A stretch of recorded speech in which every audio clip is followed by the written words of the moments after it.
warahmatullahi wabarakatuh.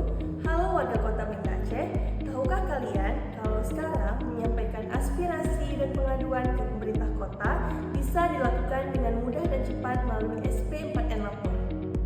SP4N Lapor adalah sistem pengelolaan aspirasi, pengaduan pelayanan publik nasional yang menjadi kanal resmi pemerintah. Kalian bisa menyampaikan aspirasi maupun laporan tentang pelayanan publik, infrastruktur, atau kebijakan langsung melalui situs lapor.go.id. Setelah masuk ke dalam laman lapor.go.id, teman-teman dapat memilih penyampaian pengaduan, aspirasi, maupun permintaan informasi.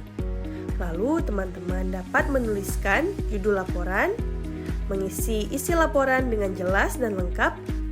Kemudian teman-teman dapat mengisi asal pelapor, instansi tujuan, serta kategori laporan. Lalu selanjutnya teman-teman juga dapat melampirkan bukti dukung dari laporan maupun aspirasi teman-teman.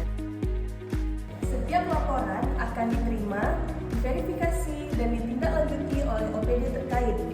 Dengan berpartisipasi aktif, Anda ikut membantu pemerintah mewujudkan pelayanan publik yang lebih transparan, cepat, dan responsif.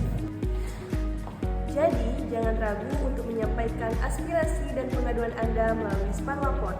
Satu suara, banyak perubahan untuk Banda Aceh yang lebih baik.